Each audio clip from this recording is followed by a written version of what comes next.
Do you remember where we stopped last week? Practical. Where did we stop last week? Practical. We stopped at discussing label and one-hot encoding, right?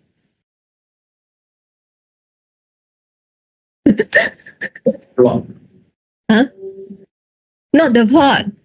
That wasn't where we stopped. Huh? We finished the practical last week. The one-hot encoding and the label encoding. Correct. One-hot and label encoding. And we mentioned that we sort of want to include that field type into our regression model, right? And that is the reason why we discussed about one-hot and label encoding. But what we didn't do is we only discussed the concept of one-hot and also label encoding. We didn't discuss how to run the code to do one-hot and label encoding, right? Okay, so now that is something that we want to do today. Okay, first thing to do today is the one-hot and label encoding. Then we'll go over the entire process of how to build a regression model. Okay, the basic regression model. And then I will explain all the codes and what are the steps it takes to build that model. You will go home with homework to build 2 additional models. Okay, sounds good. So today we will be using the exact same case study which we have looked at last week, the car features versus the carbon dioxide emission data set. Okay, so this is the data set description.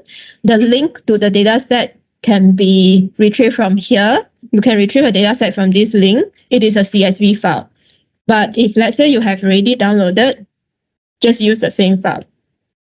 Yeah. Then this is a Google Colab notebook, the link to the Colab notebook that we will go through this week.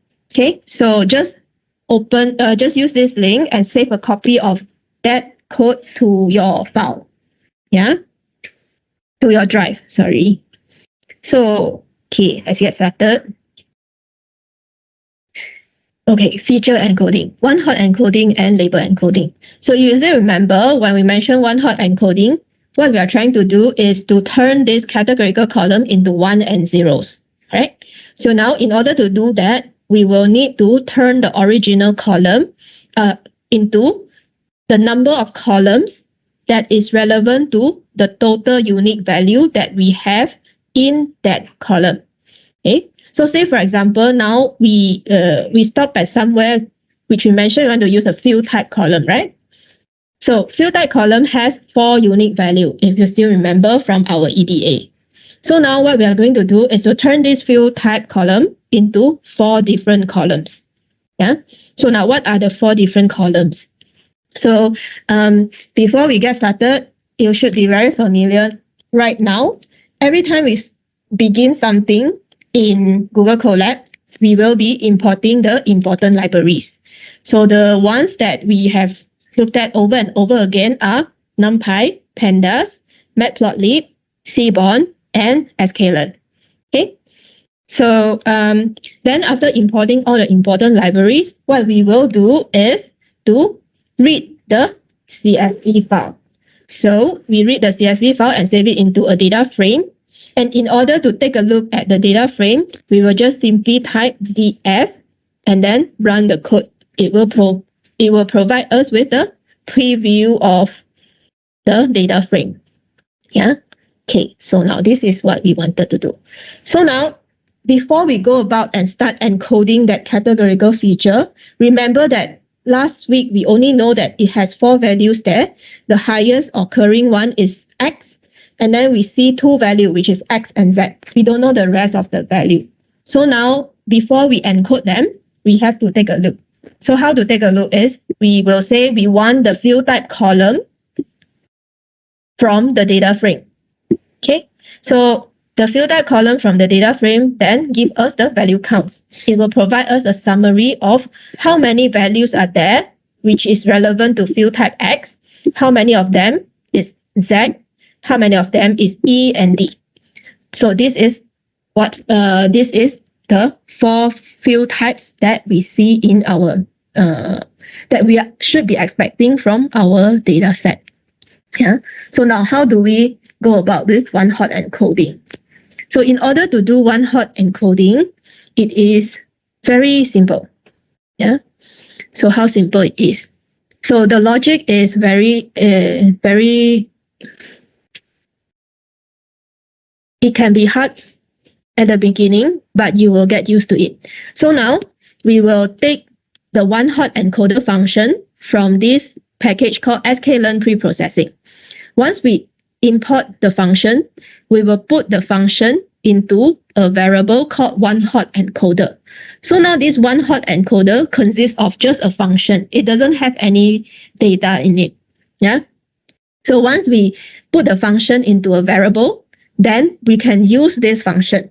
So how do we use this function is we will say, take this one-hot encoder, use it to fit and transform our field type column from data frame. Okay, so now save all the results in one-hot encoded.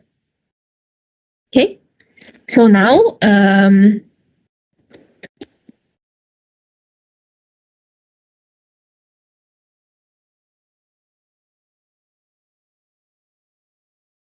okay, so now how do we display the result of one-hot encoded is then just expand another line of code block and then say one-hot encoded. So now what you can see here is we are getting 0 and 1s in an array format. Yeah. So now we have successfully turned this categorical column into 0 and 1s. Yeah. But this thing doesn't have any heading or whatsoever. They sit in array. Yeah. So now how do we turn them into a data frame, which then allow us to join it back to our original data frame? Yeah.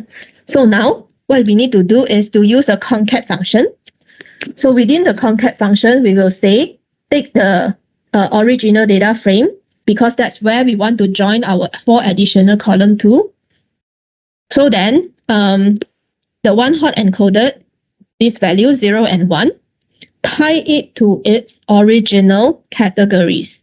So how do we retrieve the categories is from the one-hot encoder, which we have run, take the categories. Yeah. So once we have that, we will say put this one-hot encoded 0 and 1 and the category name into a data frame.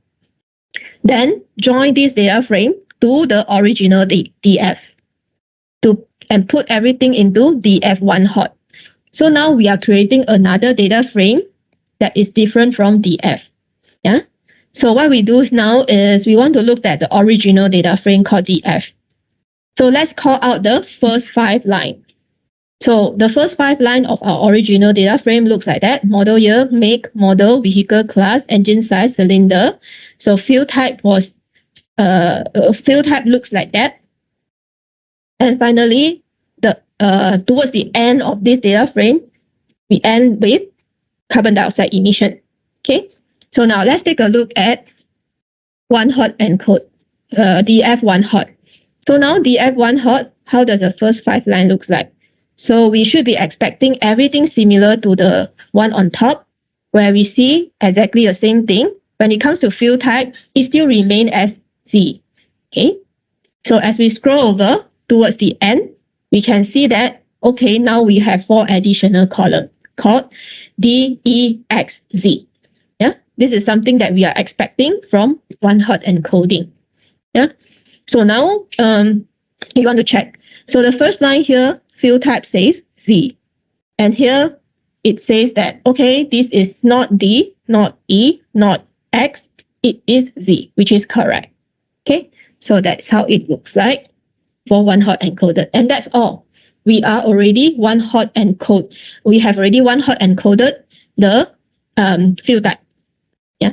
So now let's go over how to do label encoding. So for label encoding, the method that we are changing the categorical column into number is every time it sees a unique value, it will assign one number. Say the first one that it sees, it will assign 0. The second one that it sees, it will assign number 1. Then it sees another unique value, it will assign number 2. So this is how it looks like. So we are replacing the original, these categorical values into numbers as much as it is. So if let's say we have 100 of them, it will just go on to 0 to 99, something like that. Okay. So how do we do that? How do we code that? So same concept apply. We will import the label encoder function from sklearn preprocessing. Then we will put this label encoder into a variable called label encoder. We can name this as a name we like. Say LE is also fine, as long as you remember. So now we know that we are actually replacing the original column into this one. If we can also append a new column, but we can just replace them. Yeah. So right now here for this demonstration purpose, what I'm doing here is make a copy of df and save it as df label. Yeah, I just don't want to overwrite it. Okay, so then we will be having two data frame. So one df and df label. So now say, for example, what I wanted to do is to take this label encoder, use it to feed and transform the field type from df. If let's say you see any missing value, assign unknown. Okay, so now I want to update this value into the df label, the field type column under df label. Okay, so we don't touch the df, the field type column under df, but instead we update the values of field type in the df label data frame, which we just duplicate from df. Yeah. So let's see what it looks like. So if we were to see the first 5 lines of df, this is what we will see. Model year, make, vehicle, class, cylinders, and when it reaches field type, it looks like this, ZZZZ. We scroll towards the end, it ends at CO2 emission. Yeah. So then let's see what does the df label look like. So now df label,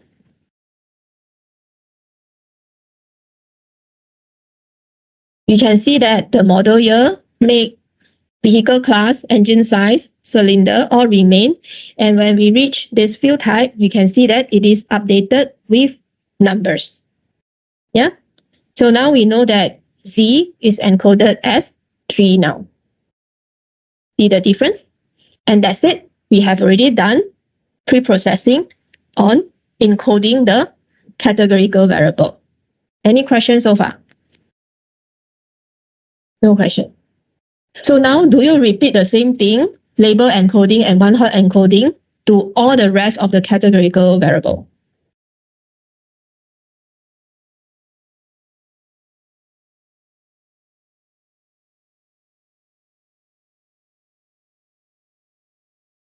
No. Why not?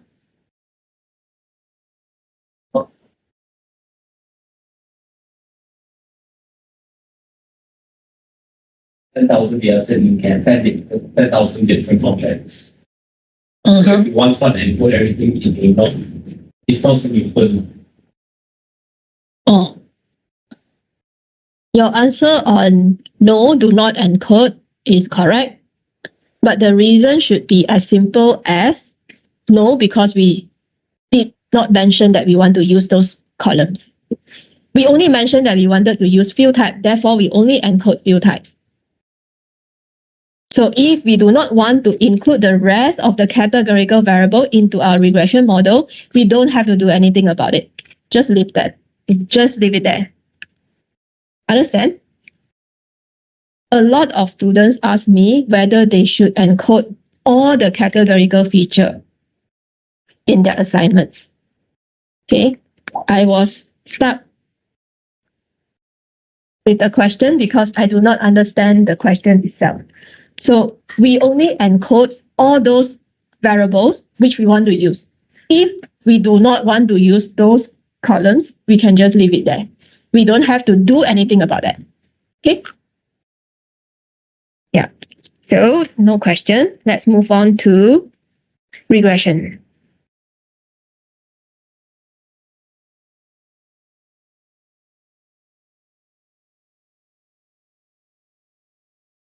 Who still remember what is regression? What are the parameters of a regression model? What is a model trying to learn?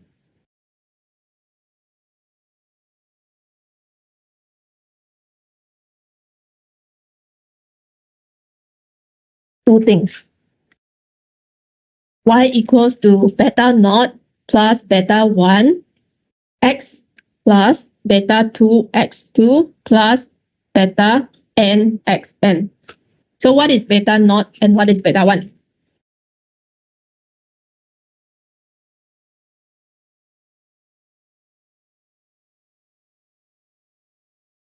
Yes, all of them are called coefficients. Beta 1 is the y-intercept, a point where the line cuts the y-axis. Beta 1 is the slope. Okay, so we can also call it as the coefficient of a particular variable. Say, for example, we want to add on one variable called cylinder. So this cylinder will have one coefficient. If you want to include engine size, this engine size will also have one coefficient. Okay, so which is the slope. Yeah. So now, from the practical or technical perspective of how do we go about to build a regression model, we will have to start with a very basic idea, which is, so now we have to follow this set of process. So now there are more or less 7 steps, okay, to build a baseline model. Let's see what it takes. First of all, we need to define the x and y. So the x will be all the features that we want to include in our regression model. The y will be our target variable, that is CO2 emission. Okay, so next is an idea called train test split. So now we know that we are working on one CSV file. We have a whole set of data. So now we want to split this data into training and testing so that we can do our validation. We want to train a model and we want to evaluate our model based on the data that it has never seen before. So the concept is, I am teaching you now. If I ask you a question right here, I am training and evaluating on a training data. If I train you now and I test you in the exam, so this concept is we train a model, we apply, we test whether you still retain the knowledge in the future unseen data, because you have never seen the exam question before and you are going to apply a knowledge, and I evaluate the knowledge that you have learned. So this is testing evaluation. Okay, so the concept is like that. So then once we do the train test split, we will fit the model. Fit the model means we have this model, then we want to ask this model to learn from our training data. Yeah, so then it produces our parameter. So then after fitting a model, we will evaluate the model performance. So after that, we use the model to predict certain values. So then after prediction, we have to evaluate the model again. So after we evaluate the model, if we are satisfied, we finally validate the performance of the model again before we deploy that for actual use. Okay, there are a lot of testing to do. Yeah, so we'll go over the concepts. So the first concept to go through is training and test splits. Yeah, so we mentioned that, okay, so now if you still remember the case study that we mentioned in the lecture, training and test split, yeah. So we have, let's say we have this data set. So we have these few lines. First thing to do is we want to split this into training and test splits. So what we are trying to do is this one. We are trying to split the entire data, all the rows, into a part of data that is used for training, that is used to train the model, and another set of data that will be used for testing to measure the performance. Okay, so we are splitting this.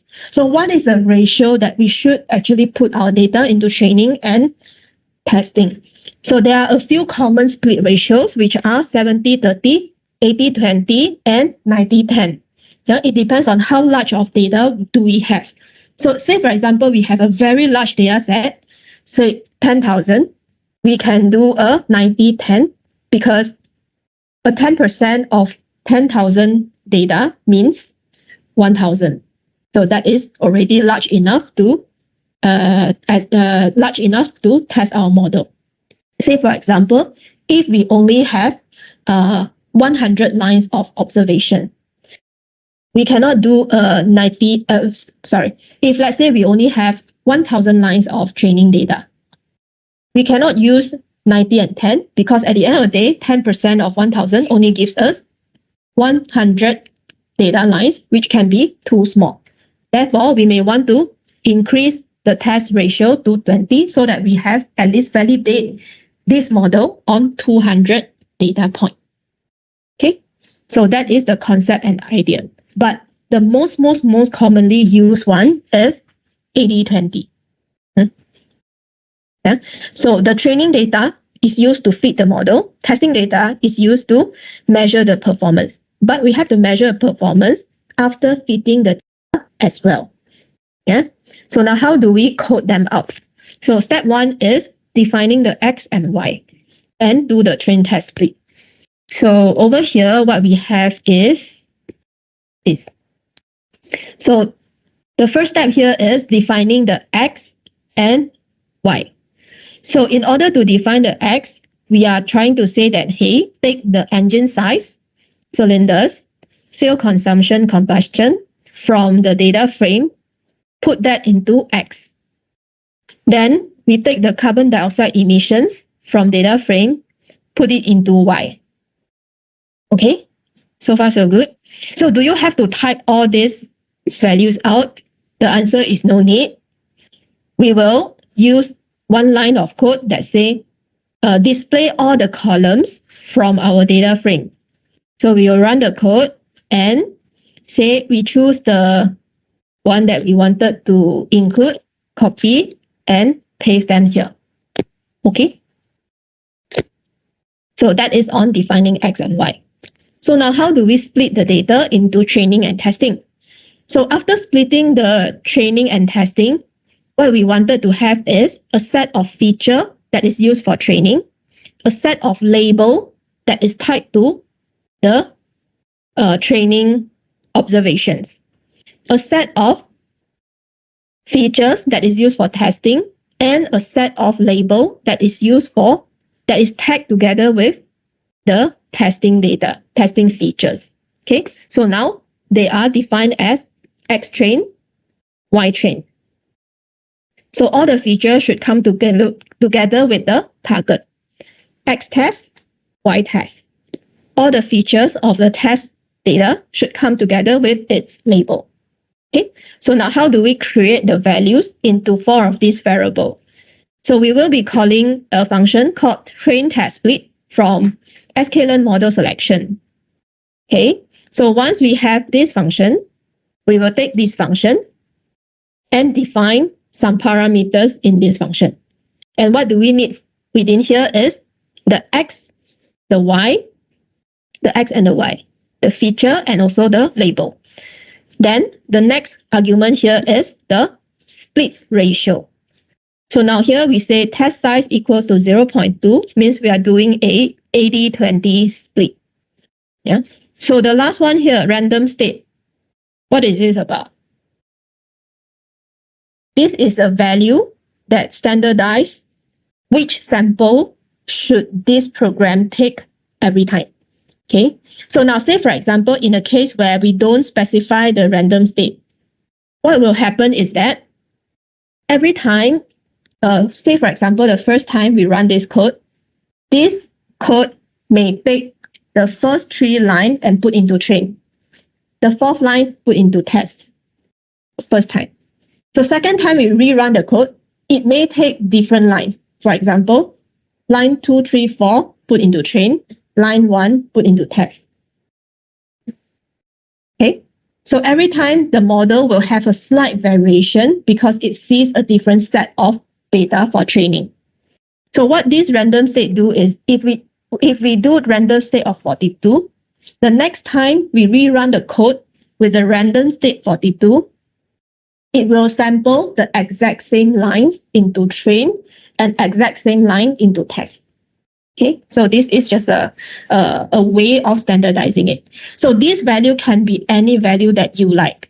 It can be 8888, it can be 1111, it can be 116. Okay, it can be your car plate number whatsoever. And what we need to do is every time specify the same number, and it will sample the same lines of samples or observations. Understand? Okay. Yeah. So that will give us our train and test split. So now this program right here, by default, they are designed to sample the data points in a way that will cover the same range of values in the training and the same range of value in the testing. So now say for example, okay, so by default, it is designed that way. So now what we are trying to do here is to validate whether it covers the similar range. Okay, so now we will plot a scatter plot to demonstrate that. Yeah, so let's just take an example. So we put the training set into blue color, and then we put the testing set of data into red color. Yeah, so now let's just simply take one of the feature and the target variable. Yeah, so now X train and Y train, put it into blue, X test and Y test, put it into red. So now here we can see that these two lines overlap. We see that, okay, the training value covers around this range. The testing value also cover more or less the similar range. However, when we look at this line here, maybe the test value is not covering this area that much. But that is the value, the data points that we have so far. Okay. And around this line here, we can see that maybe we are not sampling this few points so well. Yeah. But is there anything that we can do with it? Is there anything that we should do anything with it? Probably no, because we can see that most of the points are covering more or less the same range. Okay. So once we make sure that our train test split is done perfectly, so then we can proceed with our with training our model. Yeah. So now what we are trying to do here in training the model is that we take the training data. We are trying to learn the model parameters, which are the intercepts and also the slopes. Okay. So now once we learn the parameters, we will then apply these parameters as a model to our testing data so that we can evaluate. Yeah. So now how do we do that? So from sklearn linear model, what we are trying to do is to import a function called linear regression. So once we import the linear regression function, we will put that into a variable. So this variable consists of a blank template. It is just a function. It is y equals to beta naught plus beta 1 x1 blah blah blah without any coefficient. Yeah, it's just a template. So now we take this function, feed it to our training data, our X train and Y train. So then it will learn all the model parameters, which is saved in LR01.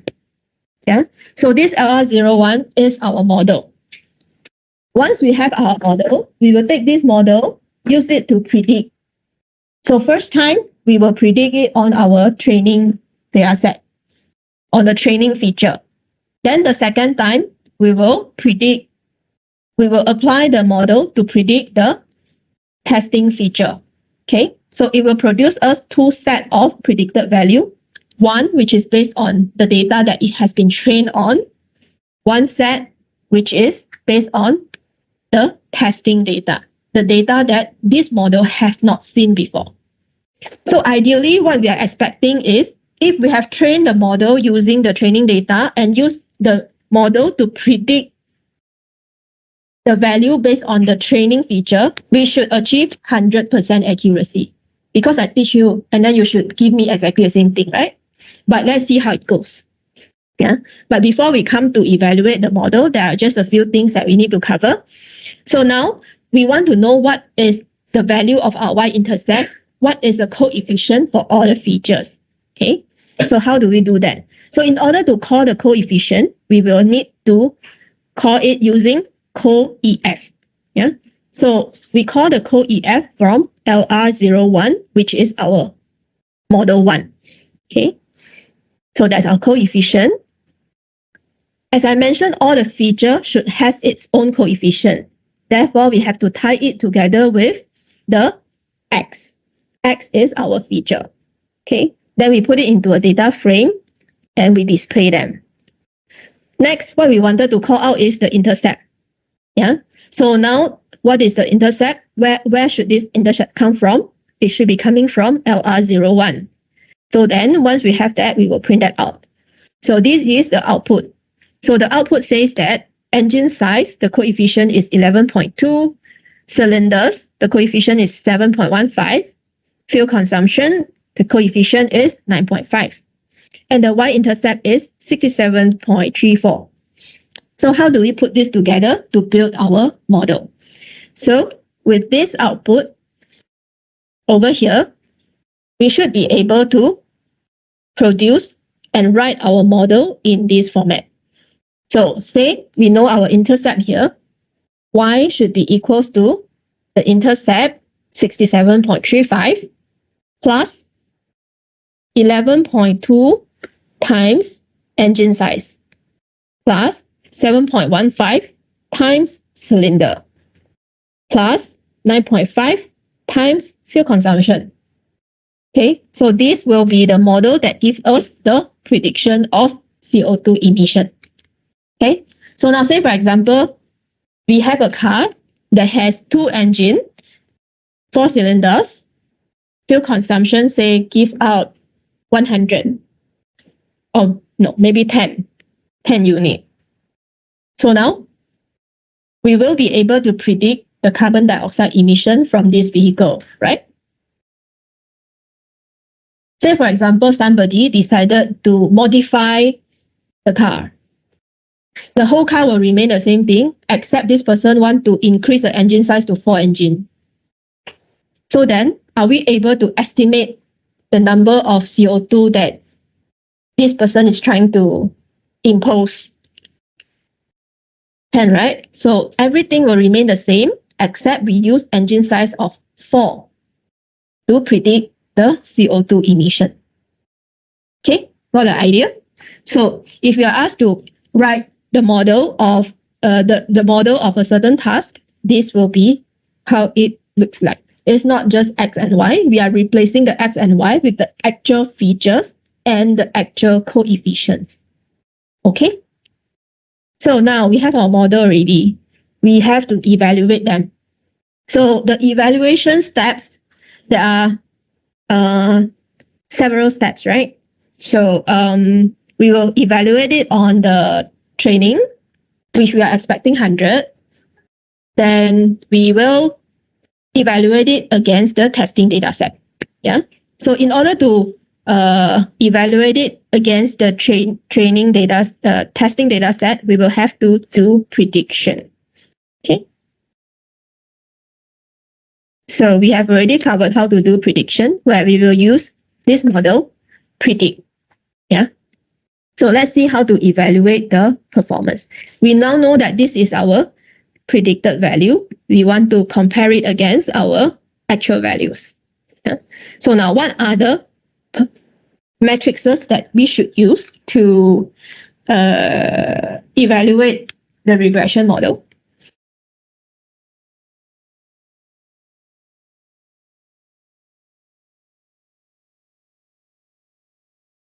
What are the performance metrics? If you still remember, it's MAE, MSE, RMSE, and also R squared. Okay, so there are some mathematical algorithms behind it, which is super simple. Mean absolute error is just taking the predicted value minus actual value. And mean square error is the square of this error, then take the average of everything. Root mean square error is the root of this mean square error. R square is a measurement to measure how much of the variance in our target variable is described by our model. Okay, so how do we get those values from Python code? We don't have to do the mathematics. It's all pre-coded. Yeah. So now they are all saved in sklearn metrics. We'll take the matrices like mean absolute error, mean squared error, and also R square score from sklearn metrics. Okay. So now once we have this function here, what we need to do is say take the mean absolute error. Then we have to define what is the actual value. So actual value should come from Y train. The predicted value should come from Y train predict. Okay, so then we are comparing between them to compute our mean absolute error. So then we have mean squared error. So mean squared error, we also compare it to our actual and predicted value. Yeah. So root mean square error, we will take the square root of MSE to compute this. R square score, we will call the function of R square score. Then we will define the actual value and the predicted values. Then we save the values in this variable. Yeah, it can be renamed to for ease. So say for example, we produce this set of values. Yeah. So we have. Okay, let's look at this one. So this is evaluated on training data. So say our mean absolute error says 16.9. MSE says 500. RMSE says 23. R square score says 0.86. What does this suggest?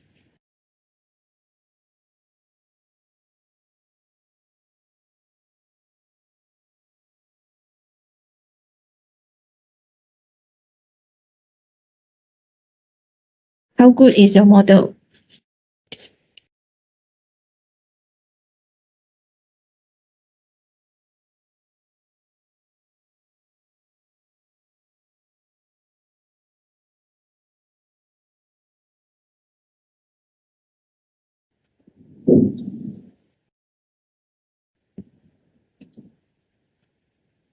So now say, for example, we have built our model and we reach out to the person.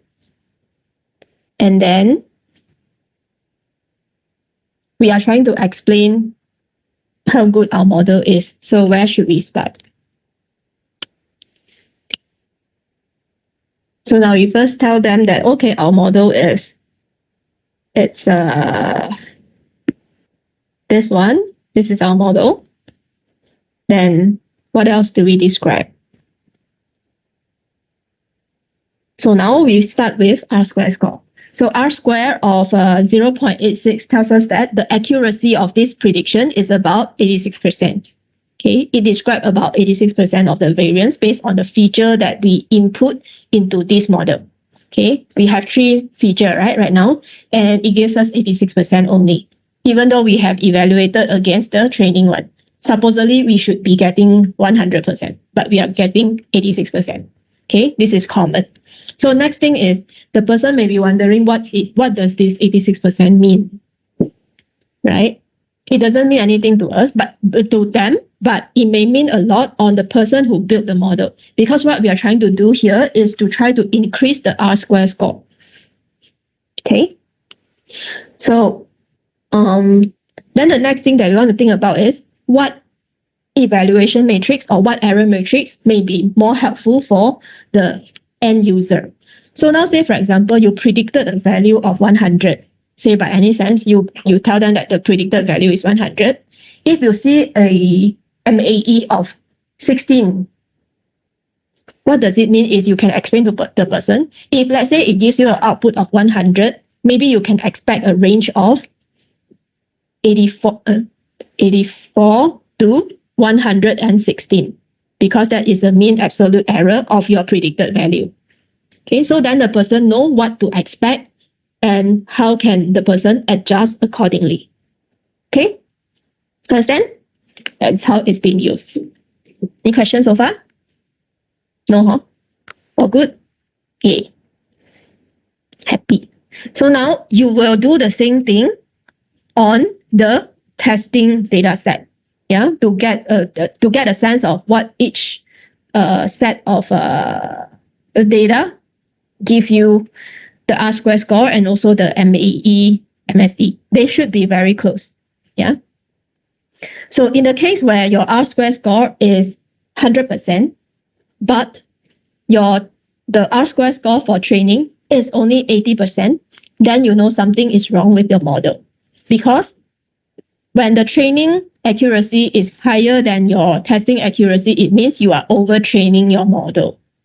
It is not generalizable. Even though it is trained well, like for example, now you can understand, you can answer 100% of my question, but you may not be able to answer the question in the exam. Things like that. So this is not a good situation. So the bottom line is we want to get two sets of similar value between the training and also the testing data. Okay. So now, if you still remember, there is just one last step that we need to do, which is validation, right? We have already done defining, train, test, split, fit, evaluate, predict, evaluate, and also validate. Finally, we have come to validation. Yeah. So we know that this accuracy value will change as we change the training data, right? So now, how can we be very sure to tell the user that, okay, we have this confidence to say that 86% is our accuracy, or is there any other number that we should use? So then it will, so then we will have to validate. We will use a technique called cross-validation to validate our data. So at the end of the day, this cross-validation is going to give us an accuracy estimation to tell us how well does our model generalize to the future unseen data. Because at the end of the day, we are trying to use this model to predict unseen data, right? So now what is this cross-validation? So in order to explain this cross-validation, we have to go back to the train test split. Yeah. So now, just now we split our data into training and also testing. What this cross-validation is about is then we mask out certain, it will only involve training data. So what are we trying to do is repeat this training model with the same set of feature over and over again using different line of training data. How does it work now? So say, for example, I have already confirmed I want to use all this feature. So now, with the same feature, I want to train this model one more time by masking take away the line 0 to 1. Take away this, I will only want to train my model using line 3 to 8. First time. And then I go about and compute all the performance metrics all over again. So I repeat the same step, but this time round, I want to mask and take out line 3, 4, 5.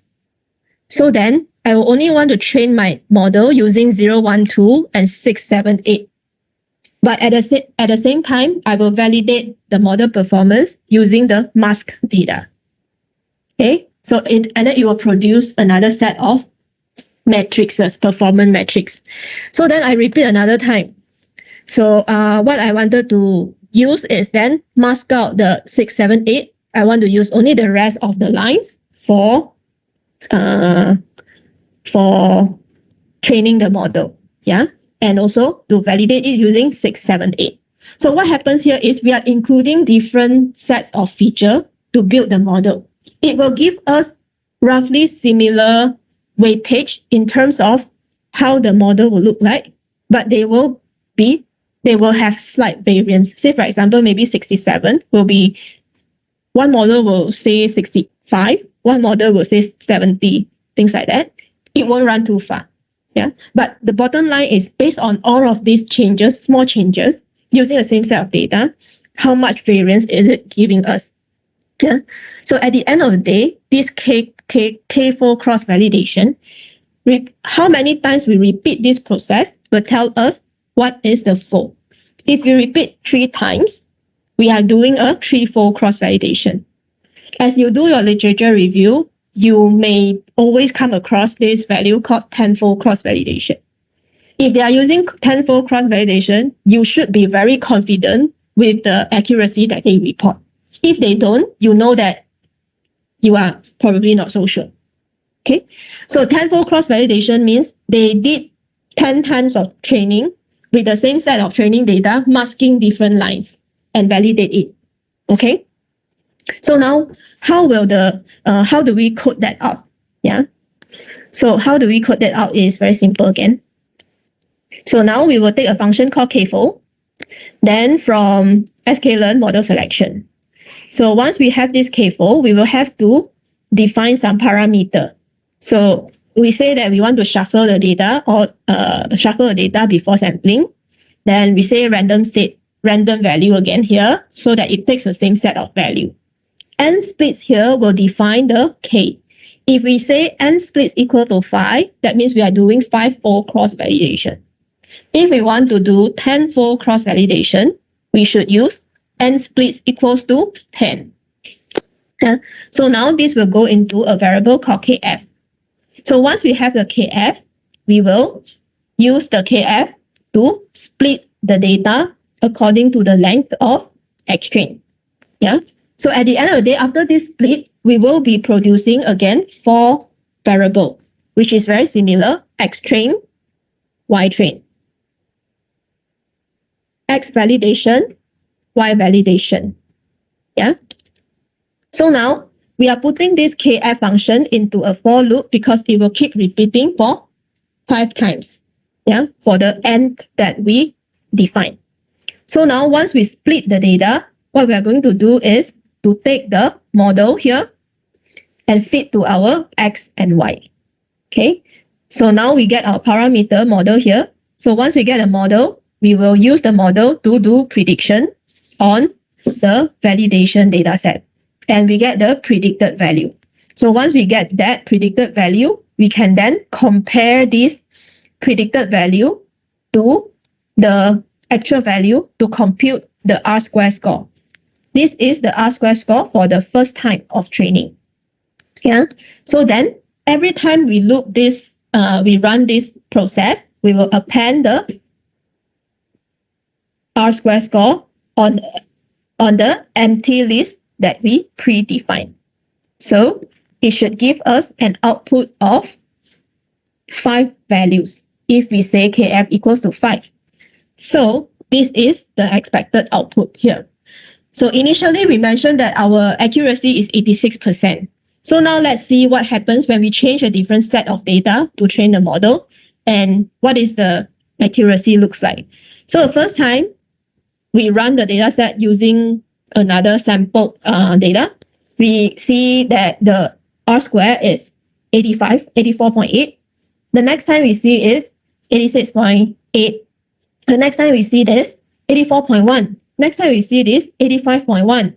Next time we see this is 84.7. Yeah, it fluctuates between 86.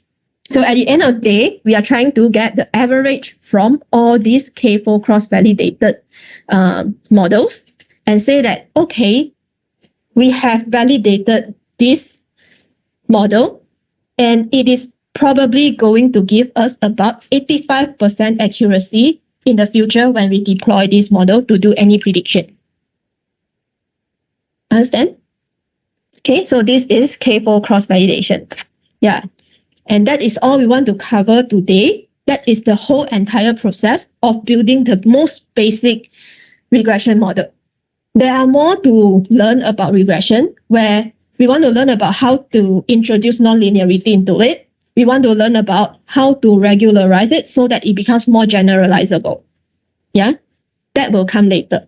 And this week, your task here is to build 2 additional models based on the template that I have given to you. Which model are you going to produce? You will produce, so today we have covered how to build the baseline model, say LR01. We have included a feature of engine size, cylinder, and fuel consumption. Okay, so go home, build 2 models.